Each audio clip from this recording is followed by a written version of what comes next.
Pernahkah kawan Brin menatap langit malam dan menyadari betapa luasnya alam semesta ini? Sayangnya, di tengah gemerlap lampu perkotaan, keindahan gugusan bintang kini menjadi pemandangan yang langka. Hal inilah yang melahirkan sebuah tren baru dalam bidang pariwisata, yakni astrowisata. Bukan sekedar jalan-jalan, ini adalah perjalanan ilmiah untuk kembali terhubung dengan semesta. Namun, kemana kita harus pergi untuk menemukan langit yang benar-benar gelap?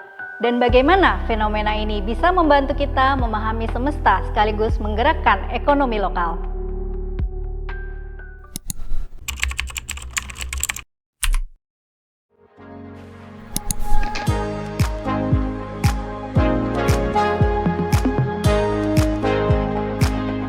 Brin Talk Show, inspirasi riset dan inovasi.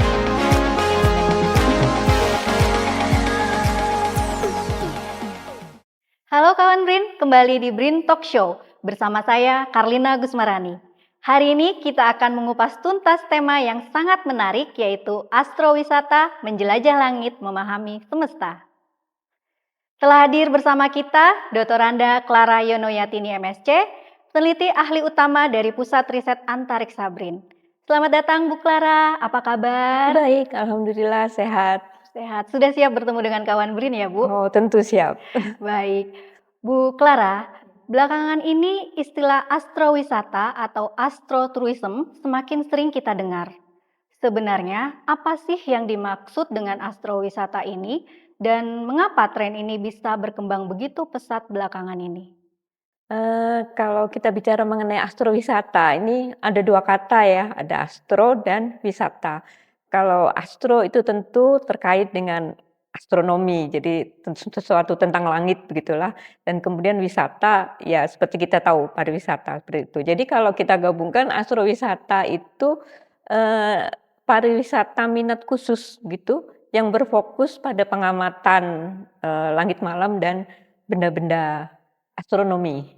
Dan di astrowisata itu bukan hanya melihat langit, tetapi juga di situ ada sisi edukasinya, kemudian juga ada apa ya, budaya lokal gitu kan. Kita tahu dulu masyarakat itu juga menggunakan benda-benda langit untuk kehidupan sehari-hari gitu, misalnya kapan mau nanam padi, kapan mau panen, atau sebagai petunjuk arah lah.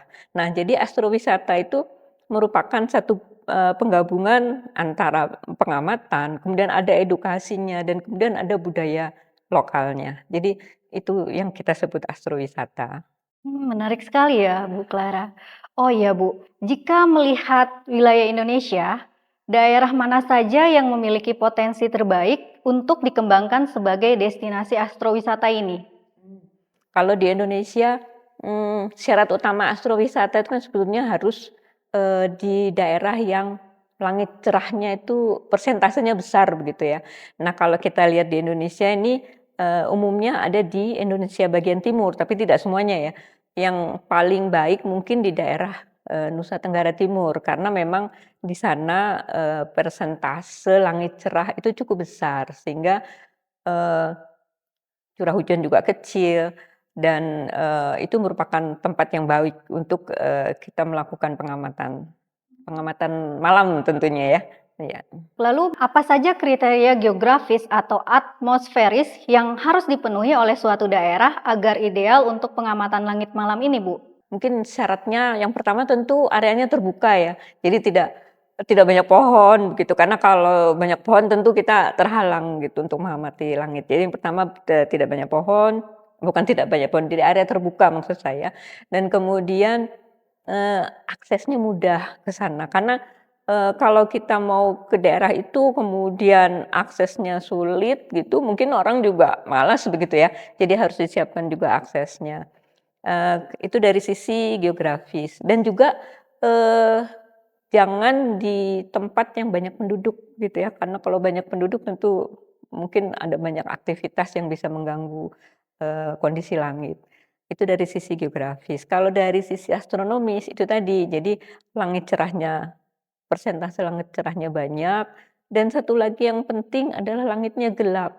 Nah, untuk mengetahui langitnya gelap atau tidak, itu ada pengukuran yang dilakukan. Jadi ada alat begitu yang namanya Sky Quality Meter. Di situ, ada angka-angkanya misalnya kita arahkan ke langit, itu akan muncul, ini berapa sih tingkat kegelapannya. Makin besar tingkat kegelapan langit itu, nilai di SQM-nya itu makin tinggi. Nah, eee, kalau kita mau melakukan astrowisata, maka, langit gelapnya itu minimal harus punya, nilainya itu paling kecil itu sekitar 21,3. Nah, pada nilai seperti itu, maka galaksi Bima Sakti itu bisa terlihat jelas dengan mata telanjang, kemudian kita bisa melihat rasi-rasi bintang, bisa melihat gugus bintang. Nah, jadi memang syarat utamanya tadi selain geografisnya harus begini, atmosfernya harus begini, itu langitnya harus gelap.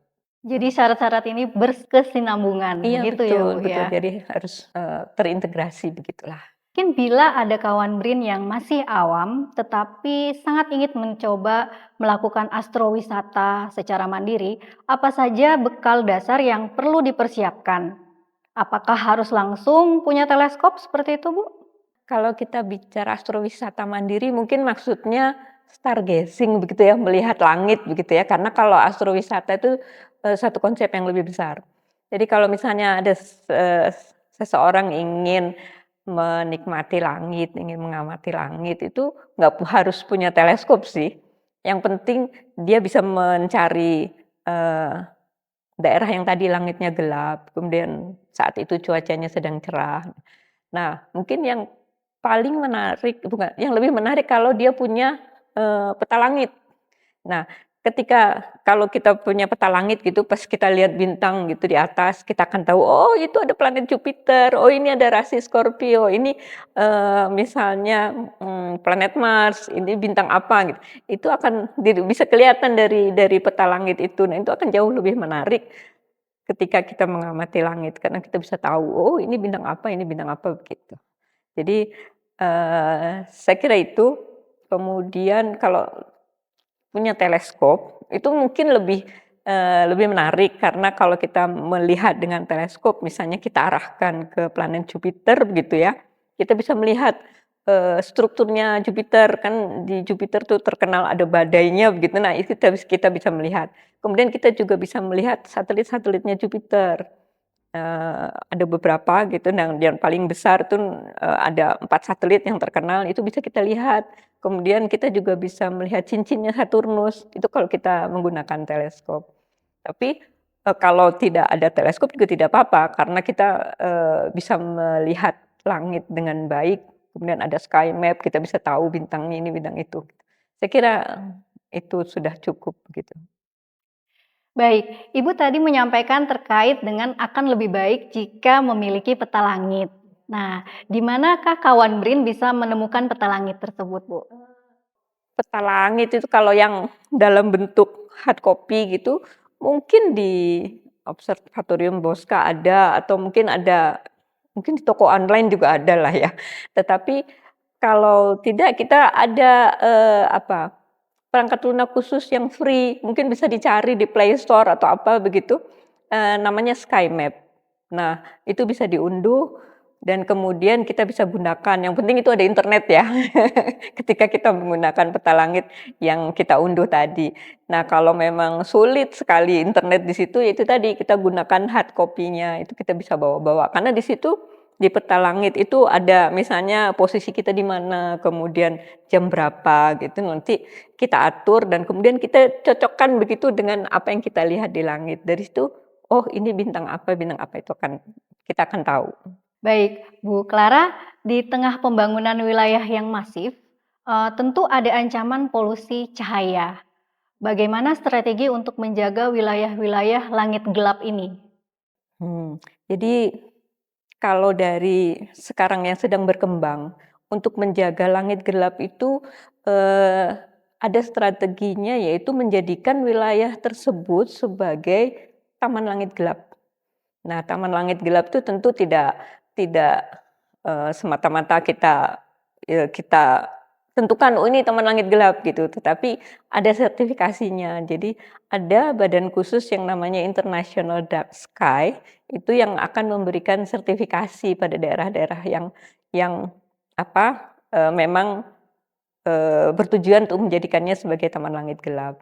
Dan, ternyata taman langit gelap ini atau Dark Sky Park ini menjadi, efektif untuk, mengurangi polusi cahaya. Karena, kalau dari apa yang ada sekarang di dunia itu, mungkin sekitar ada 250 daerah yang sudah ditetapkan sebagai Dark Sky Park, hanya di Indonesia belum ada ya.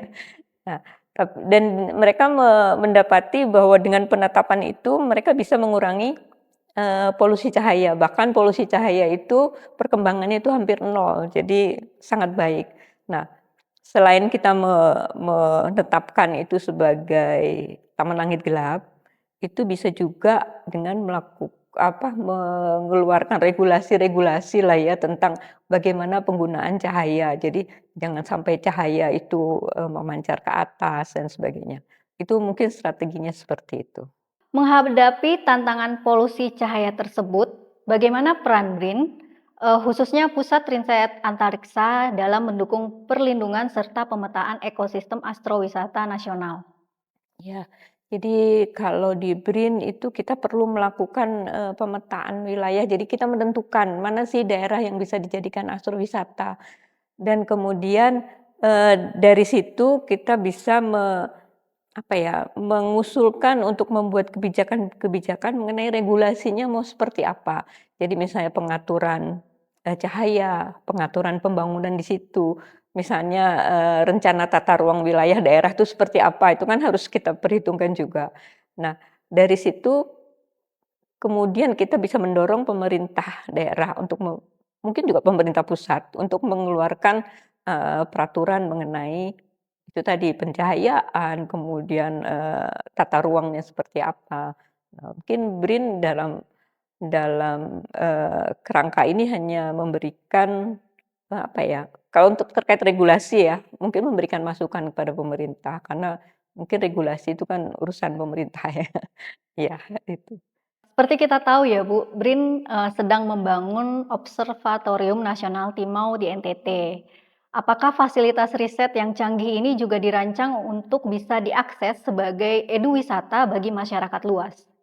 Iya, jadi, observatorium itu di seluruh dunia itu ya, bukan pasti ya, kebanyakan punya, program semacam open house. Jadi pada saat itu mereka mengizinkan masyarakat, eee luar untuk datang ke situ dan kemudian mereka mendapatkan, edukasilah tentang keantariksaan. Nah, saya kira di Observatorium Nasional nanti, itu tergantung kebijakan pengelola mestinya, tetapi seharusnya memang ada, observatorium nasional itu, menyediakan hari-hari yang khusus di mana, pengunjung bisa datang. Nah, ketika pengunjung bisa datang tuh mereka bisa belajar, bisa, mungkin melihat-lihat peralatannya, atau mungkin kalau bisa mencoba dengan teleskop-teleskop kecil gitu misalnya, itu akan sangat menarik dan itu merupakan salah satu edukasi juga ya untuk masyarakat tentang keantariksaan. Kalau dari kacamata seorang peneliti, apa dampak jangka panjang dari popularitas astrowisata ini terhadap peningkatan literasi sains masyarakat, khususnya untuk generasi muda?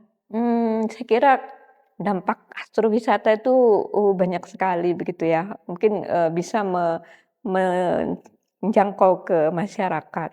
Mungkin sedikit agak, berbeda gitu. Di Perserikatan Bangsa-Bangsa itu kan ada yang namanya Sustainable Development Goals. Itu ada 17 goals begitulah. Nah, di astrowisata ini, eee, bisa menunjang, ada 4 SDGs. Nah, itu ada SDGs yang keempat itu adalah, pendidikan yang berkualitas, kemudian ada SDGs nomor 8 itu adalah pertumbuhan ekonomi, kemudian yang ke-10 itu adalah, berkurangnya kesenjangan, dan kemudian yang satu lagi yang SDG 11 itu adalah yang berkelanjutan. Nah, astrowisata ini bisa mendukung keempat-empatnya itu. Jadi bagaimana dia memberikan edukasi, kemudian bagaimana dia akan mendorong pertumbuhan ekonomi di wilayah tersebut, kemudian berkurangnya kesenjangan, artinya informasi atau edukasi tentang antariksa itu bisa menjangkau banyak lapisan masyarakat, dan kemudian untuk komunitas yang berkelanjutan, nah tentu saja karena di astrowisata itu memang harus terus-menerus dipelihara supaya dia tetap menjadi tujuan destinasi astrowisata tersebut. Baik Bu, ini yang terakhir Bu Clara. Menurut Ibu, apa yang perlu kita persiapkan agar astrowisata di Indonesia bisa lebih maju di masa depan? Kalau kita bicara astrowisata sebagai satu sistem yang besar tadi ya, yang mencakup edukasi dan sebagainya, tentu yang pertama, eee, jagalah langit supaya tetap gelap, begitu. Itu yang harus dilakukan, dan kemudian tentu ketika, lokasinya sudah ada ya harus ditunjang dengan regulasi-regulasi, baik itu mengenai tata ruangnya, pencahayaan dan sebagainya. Ya Bu, menarik sekali terkait dengan astrowisata ini ya Bu. Bu, kira-kira jika ada pemerintah daerah atau pemerintah kota ataupun industri yang tertarik untuk astrowisata ini dapat melakukan konsultasi ke siapa ya Bu? Apakah bisa konsultasi ke Ibu? Saya kira, mungkin saya sebagai, bagian dari institusi tentunya ya, jadi silakan untuk berkonsultasi dengan Pusat Riset Antariksa, dan mungkin saya ada di dalamnya di situ. Nah, nanti teman-teman akan bisa membantu misalnya, mengukur kegelapan langitnya, kemudian, kira-kira lokasi yang tepat tuh di sini gitu misalnya itu. Itu silakan untuk, menghubungi, BRIN khususnya di Pusat Riset Antariksa. Baik, terima kasih Bu Clara atas ilmu dan wawasan yang telah dibagikan pada hari ini. Kawan Brin, hari ini kita belajar bahwa menatap bintang bukan sekedar aktivitas romantis atau pengisi waktu luang. Di balik kegelapan malam, ada lembaran sains yang tidak habis untuk dibaca. Dan ada potensi ekonomi berkelanjutan yang menanti untuk dikembangkan secara bijak. Menjelajah langit membawa kita pada kesadaran betapa kecilnya kita.